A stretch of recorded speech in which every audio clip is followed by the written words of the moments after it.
Hare Nama Hare Nama eva kevalam Kalo nasteva nasteva nasteva gatiranyata.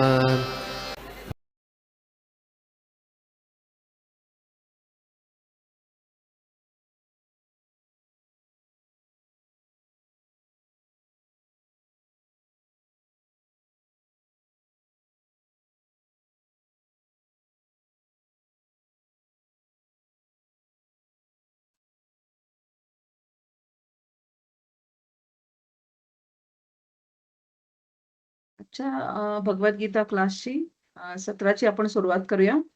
प्रार्थनेने करूया सुरुवात आपण. सगळ्यांच्या चरणाशी सादर प्रणाम.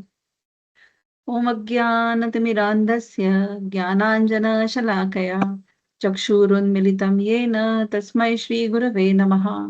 श्रीचैतन्यमनोभीष्टं स्थापितं येन भूतले स्वयं रूपः कदा मह्यं ददाति स्वपदान्तिकम्. वन्देऽहं श्रीगुरो श्रीयुतापदकमलं श्रीगुरून् वैष्णवांश्च श्रीरूपं साग्रजातं सहगणरघुनाथान्वितं तं सजीवम् साद्वैतं सावधूतं परिजनसहितं कृष्णचैतन्यदेवं श्रीराधा कृष्णपादान् सहगणललिता श्रीविशाखान्वितांश्च. हे कृष्ण करुणा सिंधो दीनबंधो जगत्पते गोपेश गोपिका कांत राधाकांत नमोस्तुते. तप्त कांचन गौरांगी राधे वृंदावनेश्वरी वृषभानुसुते देवी प्रणमामि हरिप्रिये. वाञ्छाकल्पतरुभ्यश्च कृपा सिन्धुभ्य एव च पतितानां पावनेभ्यो वैष्णवेभ्यो नमो नमः. जय श्री कृष्ण चैतन्य प्रभो नित्यानंद श्री अद्वैत गदाधर श्रीवासादि गौरभक्त वृंद. हरे कृष्ण कृष्ण कृष्ण हरे हरे हरे राम राम राम हरे हरे. नमो विष्णुपादाय कृष्णप्रेष्ठाय भूतले श्रीमते भक्तिवेदांत स्वामिनिति नामिने. नमस्ते सारस्वते देवे गौरवाणी प्रचारिणे निर्विशेष शून्यवादी पाश्चात्य देश तारिणे. श्रील प्रभुपाद की जय. हरे कृष्णा. तर आज आपण भगवद्गीतेच्या या सत्रामध्ये भगवद्गीताचा आपण 6वा अध्याय जो आहे प्रभूजींनी मागच्या गुरुवारी सुरू केला आहे, जो आहे ध्यान योग. त्यातला पहिला वर्ष आपण बघितला होता लास्ट थर्सडेला. तर आपण आज पुढचे वर्ष किती कव्हर होतात ते आपण बघूया. त्याप्रमाणे आपण करूया. एक मिनिट.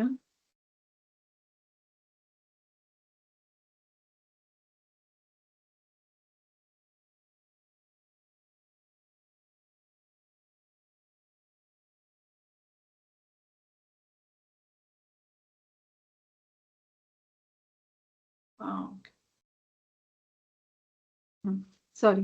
हरे कृष्ण. तर आपण आज आता वर्ष नंबर 2 आधी सुरुवातीला आपण बघूया. श्लोक वाचते मी. कोणाला रिपीट करायचा आहे तर मागे करू शकता. यम संन्यासम इति प्राहुः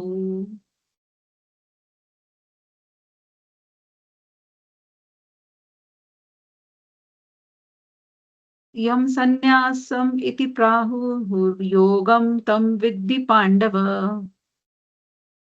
न ह्य संन्यस्त संकल्पो योगी भवति कश्चन.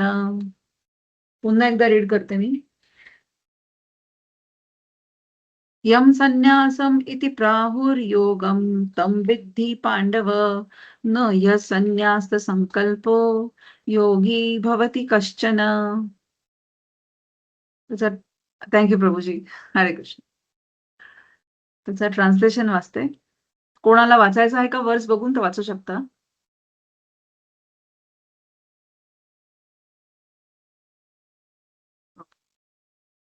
त्याचं मी मराठीत ट्रान्सलेशन वाचते. हे पांडुपुत्र,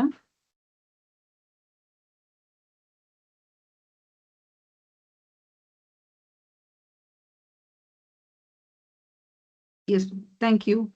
हे पांडुपुत्रा, ज्याला संन्यास म्हणतात तोच योग किंवा ब्रह्माशी युक्त होणे होय.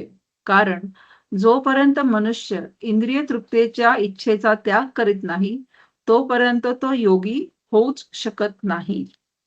इथे भगवंत सांगता आहेत. मागच्या वर्समध्ये सुद्धा भगवान उवाच होतं, म्हणजे पहिल्या वर्स पासूनच श्लोकापासून भगवंतांनी सांगायला आपल्याला सुरुवात केलेली आहे उपदेश करायला.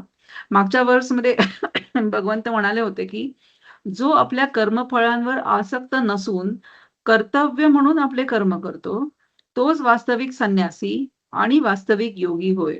पण जो अग्निहोत्राधिक कर्म करीत नाही, तसेच आपले कर्तव्यही करीत नाही, तो संन्यासी किंवा योगी सुद्धा नाही. भगवंत आपल्याला सांगत होते. तर ह्या दुसऱ्या वर्समध्ये आपल्याला त्यांनी काय सांगितलं, हे पांडुपुत्रा, पांडव म्हटलं म्हणजे ते अर्जुनाला पांडुपुत्र असं संबोधन करत आहेत.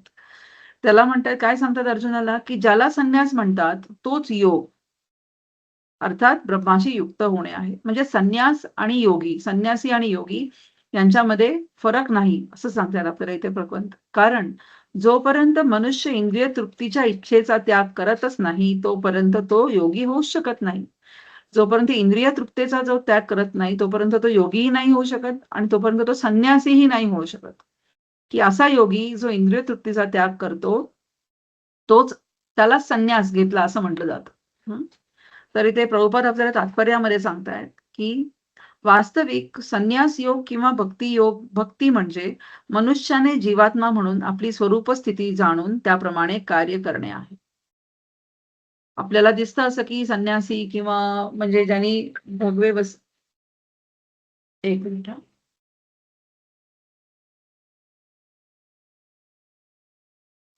आपल्याला असं दिसतं की संन्यासी म्हणजे की ज्यांनी भगवे वस्त्र घातलेले आहेत असे संन्यासी, बरोबर. पण इथे आपल्याला श्रील प्रभुपाद तात्पर्यामध्ये काय सांगत आहेत की संन्यास योग किंवा भक्ती म्हणजे काय, की मनुष्याने जीवात्मा म्हणून आपली स्वरूप स्थिती जाणून घेणे, त्याप्रमाणे कार्य करणे. नुसती परिस्थिती स्वरूप स्थिती जाणून घेणे ह्याच्या व्यतिरिक्त त्या पद्धतीने कार्य करणे हे पण तेवढंच इम्पॉर्टंट आहे. तर आता आपण मग बघतो की योग इथे आपण ध्यान योगाबद्दल बोलतो आहोत इकडे. तर योग म्हणजे काय, योग हा धातू कुठल्या धातूपासून बनतो, युज म्हणजे संबंध प्रस्थापित करणं. तर इथे भगवंत आपल्याला कशाबद्दल सांगता आहेत की इंद्रिय तृप्तीचा त्याग करा सांगताहेत, पण ऍट द सेम टाइम आपल्याला दुसरी बाजू काय आहे, योग म्हणजे कुठे आपल्याला संबंध प्रस्थापित करायचा आहे, तर भगवंतांच्या चरणाशी, भगवंतांशी आपल्याला संबंध प्रस्थापित करायचा आहे. त्या योगाबद्दल इथे सांगितलं जातं. तर त्याग आणि वैराग्य याच्या आपण म्हणजे जे गोष्टी करतात, पण आपण म्हणतो की इथे त्याग केला पाहिजे, बरोबर, वैराग्य घेतलं पाहिजे. त्याग करणंच म्हणजे हे वैराग्य झालं. पण त्याग कसला करायचा आहे हे पण महत्वाचं आहे. हे शरीर आहे, हे शरीरावर केलेली वस्त्र केलेली धारण आहेत, आभूषणं घातलेली आहेत, हे सगळं तर आपलं स्वतःचं नाहीच आहे. हे आपल्याला कोणी दिलं आहे, भगवंतांनी दिलंय, तेव्हा ते आपलं आपण म्हणतो त्याला, बरोबर. पण जे आपलं नाही त्याचा त्याग करण्यामध्ये कसला मोठेपणा. जे माझं नाहीच आहे त्याचा त्याग करण्याची जेव्हा वक्तव्य होतं, तर त्या त्यागाबद्दल इथे म्हटलं नाही जात आहे. किंवा मी कोणासाठी अमुक-अमुक अन्नदान केलं किंवा किंवा अमुक-अमुक गोष्ट मी माझी त्याग करून दुसऱ्याला दिली, की मी सॅक्रिफाईस केलं आपण ज्याला म्हणतो इन जनरल टर्मिनॉलॉजीमध्ये. एकमेकांना आपण जे मदतीचा हात पुढे करतो, भौतिक कार्य कंप्लीट करताना, ऑफिसमध्ये, घरामध्ये, गृहस्थाश्रमात राहत असताना. तर त्या त्यागाबद्दल इथे बोललं जात नाहीये. इथे कुठल्या त्यागाबद्दल बोललं जातंय, तर इथे इंद्रिय तृप्तीच्या विषयभोगांचा जो त्याग आहे, ह्याच्याविषयी इथे सांगितलं जातंय आपल्याला. तर हे सगळं आपल्याला कोणी भगवंतांनी दिलं आहे, त्यामुळे ते जे माझं कधी नव्हतंच त्याचा त्याग करण्याची गोष्ट पण इथे होत नाही. पण इथे काय त्याग करण्याची गोष्ट होते, ते इंद्रिय तृप्तीची जी आपली इच्छा आहे, त्या इच्छेचा त्याग करण्याची इथे वार्ता भगवंत करत आहेत. तर आपली भोग भोगण्याची जी इच्छा आहे, ज्यामुळेच आपण हे शरीर धारण केलेलं आहे. सकाळी भागवतमच्या क्लासमध्ये आपण अ, अ, ऐकलेलं आहे या विषयामध्ये, की कसं अ, कसा एक बाळ आईच्या पोटात असतं, तेव्हा कसं एक तो भगवंतांना प्रार्थना करतो आहे. तो सांगतोय भगवंतांना, की हे शरीर किंवा ह्या यातनेतून मी जो जातो आहे, हे मला माहिती आहे, की हे जरी तू मला दिलं असले, तरी मी माझ्या कर्मांच्या गणितामुळे इथे अडकलेलो आहे. मी यातना भोगतो आहे. त्यामुळे भगवंतांच्या इच्छेशी अनुरूप आपली इच्छा असणं, हे महत्वाचं आहे. आणि त्या व्यतिरिक्त ज्या काही भोगवांछा करायच्या इच्छा आहेत, कामना तृप्तीच्या करायच्या इच्छा आहेत, त्यांचा त्याग करावा, असं इथे आपल्याला सांगण्यात येतंय. म्हणून ते संन्यासी आणि योगी असं म्हटलं जातं. आपल्या ज्या इंद्रियांची जी अ, चैतन्य चरितामृतमध्ये असं सांगितलं आहे, की "अपने इंद्रिय प्रीती वांछा तारे बोले काम आणि कृष्णेंद्रिय प्रीती इच्छा धरे प्रेम नाम. म्हणजे आपल्या इंद्रियांची तृप्ती करण्यासाठी जे काही आपण कार्य करतो त्याला काम असं म्हटलं जातं, कामवासना म्हटलं जातं. आणि कृष्णाच्या इंद्रियांची प्रीती, त्यांच्या तृप्तीसाठी जे काही कार्य केली जातात त्याला प्रेम असं म्हटलं जातं. तर इथे परपटमध्ये अजून पुढे असं सांगण्यात येतंय की जीवाला आपले स्वतंत्र अस्तित्व नसते. जीव म्हणजे भगवंतांची तटस्थ शक्ती आहे. तो भौतिक शक्तीद्वारे वश झाल्यानंतर बद्ध होतो आणि भक्तीमध्ये आल्याच्या नंतर काय होतं, आध्यात्मिक शक्तीची जाणीव झाल्यानंतर तो आपल्या वास्तविक किंवा स्वाभाविक स्वरूप स्थितीमध्ये स्थित होतो. म्हणून मनुष्य जेव्हा परिपूर्ण ज्ञानाने युक्त होतो तेव्हा तो सर्व प्रकारची इंद्रिय तृप्ती किंवा इंद्रिय तृप्ती करवणाऱ्या कर्मांना थांबवतो. आता इथे मनुष्य जेव्हा परिपूर्ण ज्ञानाने युक्त होतो, असं ज्ञान कुठल्या ज्ञानाबद्दल इथे म्हटलं जाते की जे परिपूर्ण आहे, ते आहे भगवंतांविषयीचं ज्ञान. ज्या ज्ञानाला इथे परिपूर्ण ज्ञान असं म्हटलं जातं. आणि जेव्हा त्या ज्ञानाने एखादा जीव युक्त होतो तेव्हाच तो आपली इंद्रिय तृप्ती करण्याची कामं थांबवतो. म्हणजे आता आपण जरी सगळे एकत्र येऊन भगवद्गीता किंवा श्रीमद भागवतम सारख्या शास्त्रांचा अभ्यास करत असलो तरी सुद्धा आपण एक साधक आहोत. अजूनही आपण या साधनेच्या माध्यमातून हे जाणून घ्यायचा प्रयत्न करत आहोत. आपण त्या मार्गावर आहोत. पूर्णपणे आपल्याला ते समजलेलं नाहीये. ज्यांना ते पूर्ण समजले आहे त्यांना नित्यशुद्ध भक्त असं म्हटलं जातं. भगवंतांचे नित्यशुद्ध भक्त असतात. आपण या प्रोसेसमधून जातो आहोत. त्यामुळे कायम म्हणजे मी एवढं वाचलं किंवा एवढं ऐकलं तरी माझ्यामध्ये अजून ह्या काही क्वालिटीज आलेल्या नाहीयेत. सारखं-सारखं पुन्हा-पुन्हा भगवंत त्यांच्या उपदेशामध्ये सांगतायत, की इंद्रिय तृप्तींच्या भोगाचा कसे आपल्याला ते ह्या जन्म-मृत्यू जराव्याधीच्या चक्रामध्ये एन्टँगल करून ठेवतात. ही आपली जी कर्म आहेत, ती फक्त आणि फक्त आपल्या इंद्रिय तृप्तीच्या कारणासाठीच केली जाणारी सगळी कर्म आहेत ती. त्यामुळे त्यांचा त्याग करून भगवंतांशी संबंध प्रस्थापित करणे ह्यालाच योग असं म्हटलं आहे. तर इथे भक्त काय सांगतायत, भगवंत आपल्याला काय सांगतायत, की एक म्हणून भक्त हा एका वेळी संन्यासी आणि योगी असतो. का असतो तो संन्यासी आणि योगी? कारण त्या भक्ताला प्रयत्नपूर्वक का असेना, तो शास्त्रांनी मध्ये सांगितलेले जे उपदेश आहेत त्याचं पालन करण्याचा प्रयत्न करत असतो. कारण हे जे परिपूर्ण ज्ञान आहे, हे ज्ञान जेव्हा अर्जन करण्याचं आपलं सध्या काम चालू आहे, त्यात एवढं ते वास्ट नॉलेज आहे हे, की त्यातलं आपल्याला कुठेतरी 0.1% आत्ता कळायला लागलाय. 0.1% आपल्याला कळायला लागलं आहे. आणि आपण प्रयत्न तरी ॲटलीस्ट करतोय टुवर्ड्स दॅट, की मी इंद्रिय तृप्तीची वांछा न करता मिनिमम जितकी मला मिनिमलाइज करता येईल भोगवांछा करणं, ह्याच्यावर आपण जर प्रयत्न करत असतो ज्यावेळेला, तेव्हा भगवंतही आपल्या प्रयत्नांकडे त्यांचंही लक्ष असतं, की हा जो जीव आहे, हा जरी बद्ध असेल, या मटेरियल भौतिक शरीरामध्ये, या भौतिक जगतामध्ये येऊन अडकलेला जरी असेल, तरी ॲटलीस्ट हा हे ज्ञान वापरून प्रयत्न तरी करतो आहे, की त्याला समजतंय, की इंद्रिय तृप्तीच्या भोगांमध्ये अडकणं हे योग्य नाहीये. कारण तेच आपल्याला बाध्य ठरतं भगवंतांपर्यंत जाण्यासाठी. तर जीवाचे वास्तविक ध्येय म्हणजे सर्व स्वार्थ तृप्त्यर्थ कर्माचा त्याग करणे आणि भगवत संतुष्टी प्रित्यर्थ कर्म करणे सिद्ध होणे हे आहे. म्हणजे एक जीवाचा वास्तविक ध्येय काय आहे इथे सांगितलंय. भगवान स्वतःच सांगतायत. काय सांगतात आपल्याला याच्यामध्ये, की निश्चितच त्याग न करता स्वतृप्तीची इच्छा, संकल्प म्हणजे स्वतृप्तीची इच्छा योगी जेव्हा ठेवतात, त्यांनी ह्या वर्समध्येच आपल्याला तसं सांगण्याचा प्रयत्न केला आहे, की अर्जुनाच्या माध्यमातून ते आपल्याला सांगतायत, की ज्याला संन्यास म्हणतात तोच योग अर्थात ब्रह्माशी युक्त होणे आहे. कारण ब्रह्माशी युक्त होण्यासाठी ज्या योगाला संन्यास असंही म्हटलं जातंय, तर ह्याचा अर्थ असा नाही की हिमालयात जाऊन बसून आपल्याला ध्यानधारणा करत बसण्याचा इथे उल्लेख केला जातोय. किंवा तोच योगी खरा योगी जो हिमालयात जाऊन बसून ध्यानधारणा करतोय. हिमालयात बसून ध्यानधारणा करणारा सुद्धा योगीच असतो. असं नाही की तो योगी नसतो. पण तोच एकटा योगी आहे असा त्याचा अर्थ नाही. इथे काय म्हणतात ते, की ज्याचा स्वतःच्या इंद्रियांवरती कंट्रोल आलेला आहे, इंद्रिय तृप्तीच्या वासनेच्या मागे जो धावत नाहीये, जो हिमालयातही नाही गेलाय, पण ह्या गृहस्थाश्रमात राहून सुद्धा एखाद्या कमळाच्या पानासारखा आहे, की ज्याच्यावरती पाण्यात चिखलात कमळाचं पान आहे, पण त्याच्यावर पाण्याचा एकही थेंब टिकत नाहीये. असा ज्या पद्धतीने राहतो आहे, तो मनुष्य सुद्धा एक संन्यासी किंवा योगीच आपण ज्याला म्हणू शकतो. तर म्हणून भगवंतांविषयी मुळीच ज्ञान नसणारा मनुष्य निश्चितच स्वार्थरत असतो. ज्याला जाणीवपूर्वक भगवंतांविषयी ज्ञान घ्यायचं नाहीये किंवा ज्याच्यापर्यंत त्यांच्याविषयीचं ज्ञान परिपूर्ण मार्गाने आजपर्यंत पोहोचलेलं नाहीये, असा माणूस बाय डिफॉल्ट कसा असतो? स्वार्थी असतो. कारण त्याच्याकडे हे भगवंतांविषयीचं जे ज्ञान आहे हेच आत्तापर्यंत पोहोचलेलं नाहीये. की त्याला नक्की काय करायचं हे ज्याला माहीत नाहीये, तो बाय डिफॉल्ट चुकीच्या मार्गाने जरी जात असला, तरी सुद्धा त्याच्यामध्ये तो स्वार्थ ठासून भरलेला असतो. कारण त्याच्यामध्ये हा विचार करण्याची क्षमता आली नाही, कारण त्यांनी नाण्याची ही दुसरी बाजू कधी पाहिलीच नाही. म्हणून भगवंतांविषयी मुळीच ज्ञान नसणारा मनुष्य निश्चितच कसा असतो? स्वार्थरत असतो. कारण कोणीही निष्क्रिय राहू शकत नाही. भगवंतांचा भक्तही निष्क्रिय राहू शकत नाही आणि जो भगवंतांचा भक्त नाही, तोही निष्क्रिय राहू शकत नाही. कारण हा जीवाचा गुणधर्म आहे, की तो कधीच निष्क्रिय राहू शकत नाही. त्याला काही ना काहीतरी कार्य कायम करायचं आहे.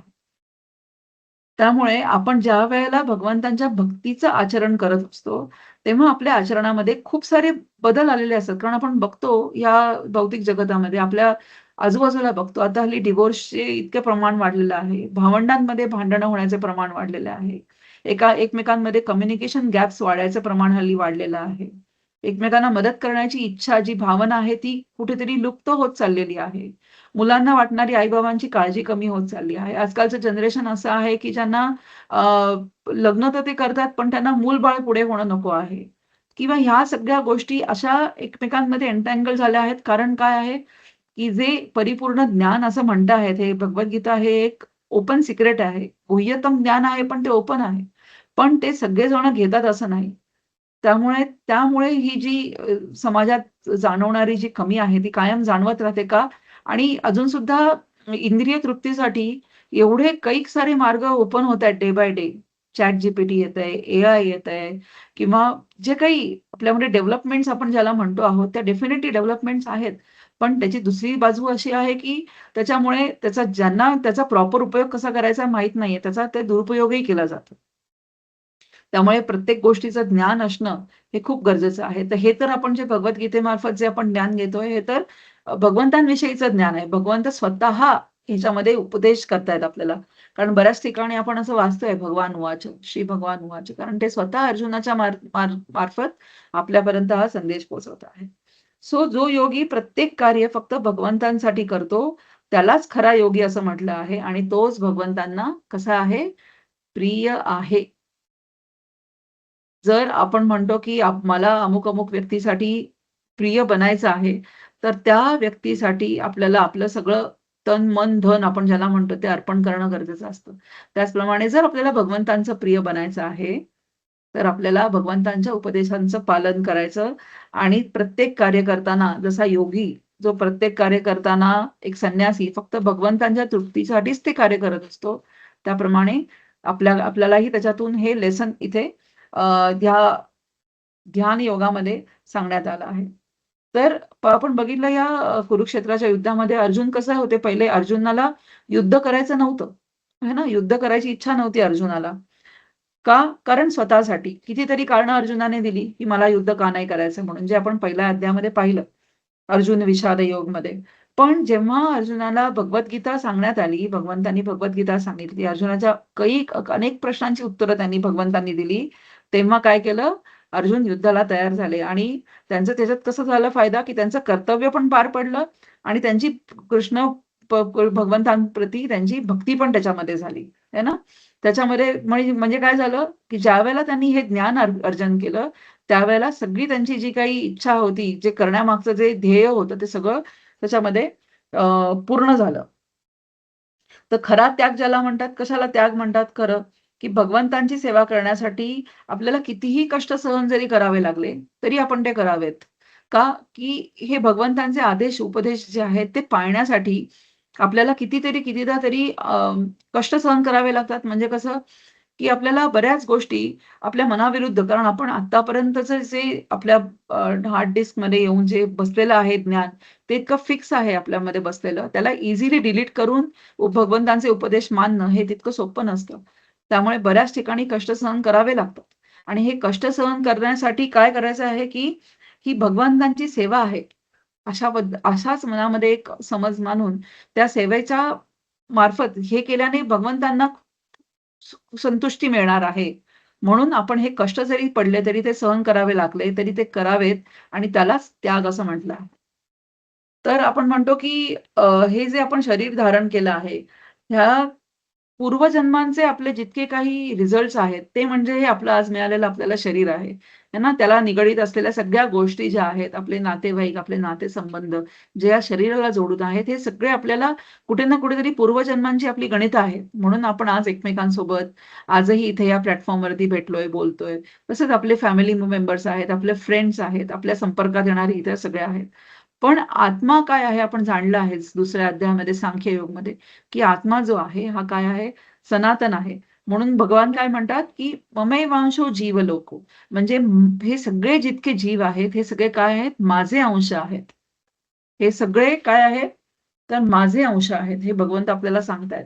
त्यामुळे आपण आता जसं बघितलं, की जीव हा कधीच निष्क्रिय राहू शकत नाही. जो भगवंतांचा अंश आहे, पण तो कधीच कसा निष्क्रिय म्हणजे काहीही कार्य न करता नाही राहू शकत. आणि म्हणूनच भगवंतांशी आपला संबंध प्रस्थापित करणे आणि भगवंतांची सेवा करणे, हा आपला कसा आहे? नियत धर्म आहे. का? कारण आपण त्यांचे अंश आहोत म्हणून. है ना? आपण आता बॉडीली बघायला गेलो शरीराने, तर आपण आपल्या आई-वडिलांचे अंश आहोत. म्हणून आपल्याला आपल्यामध्ये कितीतरी आई-वडिलांचे फीचर्स आहेत. त्यांच्याबरोबर आलेल्या आपल्या त्यांच्या असलेल्या हेरिडिटरी काही सवयी आहेत, काही व्याधी आहेत, काही चांगल्या आहेत, काही वाईट आहेत. बरोबर ना? त्याच्यामुळे आपल्याला आयडेंटिफिकेशन होतं, की आपली मुलंही आपल्याला म्हणजे आपल्यावरून आपल्या मुलांनाही आयडेंटिफिकेशन होत असतं.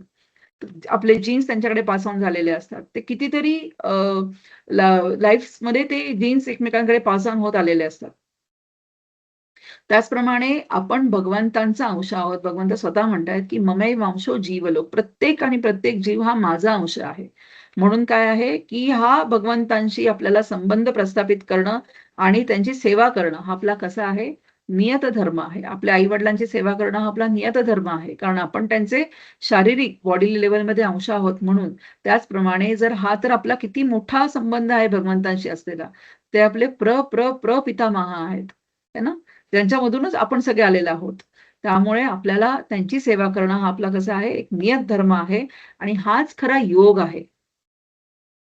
हाच खरा योग असं म्हटलं जातं. म्हणून मोठे-मोठे योगी जे आपण म्हणतो ना, जे कधी असं होतं असं, की सगळ्यांच्या बाबतीत हे खरं आहे असं नाही. पण मोठे-मोठे जे योगी प्राप्त करू शकत नाहीत ना, तेच ह्याच एकाच जन्मात आपण भगवंतांच्या बरोबर हा प्रेमसंबंध प्रस्थापित करून एखादा सर्वसाधारण जीव सुद्धा प्राप्त करून जाऊ शकतो. त्यामुळे इतकं हे भगवंतांचं प्रेम आहे, भगवंत प्रेम आहे हे प्राप्त करण्यासाठी इतकी महत्वाची सूचना ह्या श्लोकाद्वारे आपल्याला मिळते आहे. तर आपण एक 3रा नंबर वर्सही बघूया पटकन. 55 झाले ना. आरुरुक्षोर्मुनिर्योगं कर्म कारणमुच्यते योगारूढस्य तस्यैव शमः कारणमुच्यते. पुन्हा एकदा वाचते मी. आरुरुक्षोर्मुनिर्योगं कर्म कारणमुच्यते योगारूढस्य तस्यैव शमः कारणमुच्यते.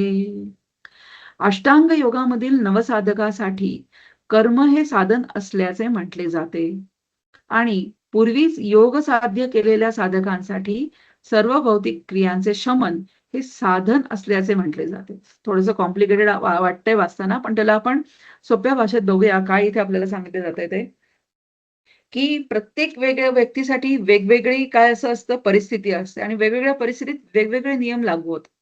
तर इथे अष्टांग योग क्षमुर आरुरुक्षोर्मुनिर्योगं कर्म कारणमुच्यते योगारूढस्य तस्यैव शमः कारणमुच्यते. म्हणजे अष्टांग योगाबद्दल इथे सांगितलेलं जातं आपल्याला. हां, योगम म्हणजे अष्टांग योग. आरुरुक्षर मुनिर्योगम म्हणजे नवसाधक योगी आहे. ह्याच्याबद्दल आपल्याला इकडे सांगितलं जातंय. आता अष्टांग योगामध्ये काय येतं? सोनल मॅडमला, माताजींना तर माहिती आहे. अष्टांग योगामध्ये येतं काय? त्याचे 8 लिम्स आहेत अष्टांग योगाचे. यम, नियम, आसन, प्राणायाम, प्रत्याहार, धारणा, ध्यान आणि समाधी. जसे पहिले 5 आहेत कुठले? यम, नियम, आसन, प्राणायाम आणि प्रत्याहार. हे 5 काय आहेत? नवसाधक. म्हणजे ज्याने नुकताच योगा करायला सुरुवात केली आहे. त्याच्यासाठी यम आहे आणि नियम आहे. म्हणजे डूज आहेत आणि डोंट्स आहेत. त्याचप्रकारे प्राणायाम आहे आणि प्रत्याहार आहे. म्हणजे प्राणायाम म्हणजे श्वासावर नियंत्रण करणं, आसनं शिकणं त्याच्याद्वारे आणि प्रत्याहार म्हणजे आहारावर कंट्रोल ठेवणं. हे कोणासाठी आहे? नवसाधकासाठी आहे. जो नवसाधक योगी आहे, त्याच्यासाठी काय थोडक्यात काय म्हणू शकतो? त्यांच्यासाठी नियम वेगवेगळे आहेत. पण नियम वेगळे आहेत म्हणजे काय? त्याला ते कायम आज एक पाळलं म्हणजे सगळे नियमाप्रमाणे मी केलं, यम-नियम सगळे पाळले, प्राणायामही केला, प्रत्याहारही केला, योग साधना, आसनं पण केली. पण हे त्याला काय केलं पाहिजे? हे जेव्हा तो परत-परत निरंतर करत राहील, तेव्हा त्या आसनांमध्ये तो एक्सपर्ट बनत जाईल. हां, म्हणून त्याला काय म्हटलं आहे? आरू वृक्षो म्हणजे नवसाधक योगी असं म्हटलं आहे. आणि योग आरूढस्य म्हणजे काय? की जो खूप वेळापासून हे करत आहे, त्याच्यासाठी पुढचे जे 3 लिम्स आहेत अष्टांग योगाचे, जे आहेत काय? की धारणा, ध्यान आणि समाधी, की ज्याने यम-नियम पाळत, प्रत्याहार, आसनं करत, प्राणायाम करत कित्येक वर्ष साधना केली आहे. तो माणूस कशात तो जीव जो आहे किंवा तो व्यक्ती आहे, तो साधक अजून पुढे प्रोग्रेस करतो. त्याने काय करणं अपेक्षित आहे? तर त्याने ध्यान करणं, धारणा करणं आणि हळू समाधीपर्यंत जाणं, हे अपेक्षित असतं. है ना? कारण आता त्यांना कसं असतं, की त्यांना हळू करता त्यांना ध्यान काय आहे हे समजलेलं असतं. म्हणून इथे श्रीला प्रभुपाद आपल्याला सांगतायत पर्पटमध्ये, की भगवंतांशी युक्त होण्याच्या पद्धतीलाच योग म्हटलं आहे. आणि या योगाची तुलना एखाद्या शिडीशी करता येईल, जिच्याद्वारे सर्वोच्च आध्यात्मिक साक्षात्कार होऊ शकतो. आणि या शिडीचा प्रारंभ जीवांच्या अत्यंत कनिष्ठ भौतिक अवस्थेपासून होतो आणि विशुद्ध आध्यात्मिक जीवनाच्या परिपूर्ण आत्मसाक्षात्काराप्रत या अवस्थेची उन्नती होते. हं? म्हणजे कसा होतो भौतिक अवस्थेतून या मटेरियल अवस्थेपासूनच ही शिडी चढायला हळू सुरू होते. पण त्याचा उच्चांक काय आहे? तर सांगितलं आहे, की आत्मसाक्षात्कार. म्हणजे या शिडीचा सगळ्यात वरचा पायरी आहे ती सेल्फ रिअलायझेशन. आत्मसाक्षात्काराचा अवस्थेची उन्नती होते आणि विविध उन्नत अवस्थांनुसार शिडीच्या विविध भागांना विविध नावांद्वारे जाणले जाते. जसं-जसं एक-एक स्टेप पुढे जातो, अष्टांग योगेबद्दल पण म्हटलं तर, हे 8 नियम पालन करता हळू जसं स्टेप बाय स्टेप वर चढत जातो, तसं त्यांना वेगवेगळी नावं दिली आहेत. जसं यम, नियम, आहे ना, प्रत्याहार, ध्यान, धारणा आणि शेवटी तो समाधीपर्यंत पोहोचतो. परंतु संपूर्ण शिडीलाच काय म्हटलं आहे? योग, अष्टांग योग असं म्हटलेलं आहे. आणि त्याचंच म्हणजे आता आपण अष्टांग योगाबद्दल म्हणतोय कारण हा ध्यान योग असा चॅप्टर आपण अभ्यास करतोय. पण ज्ञानयोग, ध्यानयोग आणि भक्तियोग असे त्याचे 3 विभाग करता येतात. ह्या कुठल्या शिडीचे. आधी आपण ज्ञानार्जन करतो आहे, बरोबर? ज्ञानाचं अर्जन करता आपल्याला समजतं, की आपण साधक बनतो. आपल्याला ध्यान कसं करायचं, कसं इंद्रिय तृप्तीपासून लांब राहायचं हे आपल्याला समजत जातं आणि हळू करता आपण कोणाच्या प्रीती प्राप्त करण्यासाठी करतोय? भगवंतांची. म्हणून आपण भक्ती योगामार्फत तिथपर्यंत पोहोचतो. हां, म्हणून असे 3 विभाग करता येतील. तर शिडीच्या प्रारंभिक भागाला योगारूढ आणि सर्वोच्च भागाला योगारूढ असे म्हटले आहे. म्हणजे हळू स्टेप बाय स्टेप करता जेव्हा पूर्ण उच्चतम शिडीच्या त्या शेवटच्या पायरीपर्यंत जेव्हा पोहोचतो, तेव्हा त्याला योगारूढ असं म्हटलेलं आहे. तर श्रील प्रभुपाद आपल्याला इथे खूप चांगल्या पद्धतीने समजावून सांगतायत, की मनुष्य प्रारंभापासूनच ध्यानाच्या स्तरावर स्थित असतो. कारण तो श्रीकृष्णांचे निरंतर स्मरण करत असतो. कोण? एक जो भक्त आहे त्याच्याबद्दल सांगतायत ते. आणि श्रीकृष्णांच्या सेवेमध्ये निरंतर युक्त असल्यामुळे त्याने सर्व भौतिक क्रियांचे शमन केलेले असते. है ना? त्यामुळे इथे श्रील प्रभुपाद आपल्याला एका पद्धतीने समजावून सांगतायत. कसं सांगतायत, की आता ह्या शिडीबद्दल इथे त्यांनी सांगितलं आहे. आता एक एक्झाम्पल आपण असंही बघू शकतो, की शुगर एखाद्याची लो झाली, तर आपण काय करतो? इमिडिएट त्याला शुगर इंटेक देतो. का? तर त्याला चक्कर येऊ नये किंवा तो कोसळून पडू नये या कारणासाठी. पण एखाद्याची जर शुगर वाढली, जी 600 प्लस गेली, तर आपण त्याला शुगर देतो का त्यावेळेला? साखर तीच आहे, गोड आहे. पण तीच साखर त्याच्यासाठी त्यावेळेला काय बनलेली असते? विष बनलेली असते. म्हणजे हीच साखर जी एखाद्याची शुगर लो झाल्यावर ज्याच्यासाठी तारण करता बनू शकते. तीच साखर एखाद्याची ज्याची शुगर वाढलेली आहे त्याच्यासाठी काय बनू शकते? विष बनू शकते. म्हणून ती एखाद्याचा प्राण पण घेऊ शकते. त्यामुळे आपण म्हणतो, की सगळ्यांना इक्वल ट्रीटमेंट आपण नाही देऊ शकत. है ना? आपण इक्वॅनिमिटीबद्दल जेव्हा बोलतो, तेव्हा आपण सगळ्यांना इक्वल ट्रीटमेंट जी आहे ती नाही देऊ शकत. कारण जसं आपण बघितलं, की अजून एक एक्झाम्पल बघितलं, की 3 महिन्याचं बाळ आणि 3 वर्षाचं बाळ ह्याच्यात फरक आहे ना? 3 वर्षाच्या बाळाच्या सवयी किंवा आई-वडील 3 वर्षाच्या बाळाचं पालन-पोषण करताना त्याला हार्ड फूड खायला देणार नाही, सॉलिड फूड. त्याला दुधावरच तो 3 महिन्याचं बाळ राहू शकते. ते 3 महिन्याचं बाळ खूप वेळ झोपतं. जसं 3 वर्षाचं मूल तितका वेळ नाही झोपत. 3 वर्षाच्या मुलाला सॉलिड फूड खायला पाहिजे. जसं डाळ, चपाती, भाजी आपण म्हणू शकतो, डाळ-भात. त्या पद्धतीने काय म्हणतात त्याला, की भगवंतांचं जे काय करतात, की भगवंत जे आहे ते इंडिव्हिज्युअली सगळ्यांचं पोषण करत असतात. म्हणजे ह्या शिडीच्या कुठल्याही लेव्हलला कोणी जरी असेल, तरी भगवंत त्या पद्धतीने त्याचं पोषण करत असतात. इथे आपण असं म्हणू शकतो ह्या ध्यान योगामध्ये. त्यामुळे सांगण्याचा अर्थ असा, की अष्टांग योगातले हे 8 योग पालन करताना ध्यान योग किंवा ज्ञान योग किंवा भक्ती योग ज्या या शिडीच्या डिफरंट योगारूढ ह्या मार्गापर्यंत पोहोचेपर्यंत, उच्चतम शिडीच्या शेवटच्या पायरीपर्यंत पोहोचेपर्यंत भगवंत आपली काळजी घेत असतात. कारण त्यांना माहिती आहे, की हा जीव जो आहे, हा बद्ध असूनही माझ्या बद्दल ज्ञान अर्जन करून मला प्राप्त करण्याची इच्छा हा जीव ठेवतो आहे. त्यामुळे ॲट या स्टेजला येऊन ही इच्छा ठेवणं सुद्धा तितकंच महत्वाचं आहे. तर आजचा क्लास शेवटचा वर्ष थोडीशी पटकन संपवण्याचा मी प्रयत्न केला. कारण 9 वाजून गेलेले आहेत त्यामुळे. तर अशा पद्धतीने आज आपण 6व्या अध्यायातले 2 श्लोक आज आपण बघितले 2 नंबर आणि 3 नंबरचे. सगळ्यांच्या चरणी सादर प्रणाम करून मी माझ्या वाणीला इथे विराम देते. तर भगवद्गीता यथारूप की जय. श्रील प्रभुपाद की जय. समस्त भक्तवृंद की जय. हरे कृष्ण.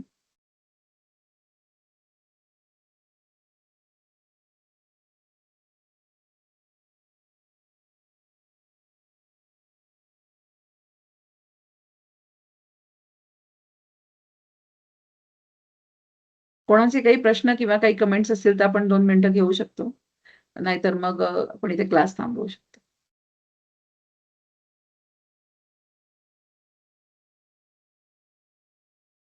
हरे कृष्ण हरे कृष्ण माताजी. माता. खूप छान ऐकायला खूप छान वाटलं. खूप खूप धन्यवाद. हरे कृष्ण सुंदर माताजी. Thank you. हरे कृष्ण. कृष्ण माताजी. आज सकाळी सुरुवात पण तुमच्यापासून झाली. रात्री पण असतं. सुंदर चांगलंय. सकाळचं भागवतन पण छान होतं आणि आताच भगवद्गीता पण. खूप खूप आभार तुमचे. हरे कृष्ण. हरे आज कृष्ण सकाळचा मॅडम. माझा क्लास मिस झाला म्हणून आज मला हा संध्याकाळचा क्लास ऐकायला मिळाला.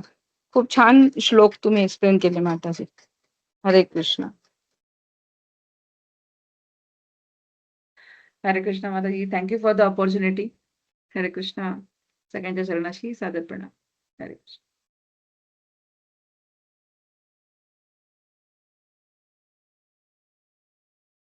ठीक आहे माताजी. कोणाचा काही प्रश्न किंवा कमेंट्स नाहीये. आपण इथे थांबू आणि पुढच्या गुरुवारी भेटूया. पुढच्या गुरुवारी मला वाटतं सुरत माधव प्रभू जी आहेत. पहिल्यांदा येतात आपल्या मराठी क्लासमध्ये. ते पण खूप चांगले सिनियर भक्त आहेत आणि गोव्यावरून आहेत. खूप चांगला क्लास असतो त्यांचा पण. तर सगळेजण जरूर उपस्थित राहा. हरे कृष्ण. पुढच्या गुरुवारी भेटूया आपण. परत एकदा माताजी धन्यवाद. चांगलं आज धन्यवाद तुमचंच माताजी. हरे लेक्चर कृष्ण. ऐकायला चांगलं वाटलं सकाळी संध्याकाळी. हरे हरे कृष्ण माताजी. त्यानिमित्ताने मी पण थोडीशी सेवेमध्ये एंगेज राहिली सेवेमुळे. काही थोडंफार भगवद्गीता उघडून वाचन झालं. थोडंसं समजून घेणं झालं. त्याच्यामुळे धन्यवाद. हरे कृष्ण. हरे तुमचे कृष्ण. एक्झाम्पल्स खूप छान असतात. हरे कृष्ण. बरोबर माताजी. त्यामुळे आपण जास्त एकदम जवळ गेल्यासारखं वाटतं. क्लास असल्यानंतर स्वतःच आहे ना आणखीन खूप चांगलं वाटतं. हरे कृष्ण माताजी. दंडवत प्रणाम. वांछा कल्पतरुभ्यश्च कृपा सिंधुभ्यश्च पतितानां पावनेभ्यो वैष्णवेभ्यो वेभ्यो नमो नमः. श्रील प्रभुपाद की जय. सगळ्यांचे खूप खूप आभार उपस्थित राहिल्याबद्दल आणि आम्हाला आपलं संग दिल्याबद्दल भगवद्गीतासाठी. हरे कृष्ण. पुढच्या गुरुवारी भेटूया. हरे कृष्ण माताजी. हरे कृष्ण.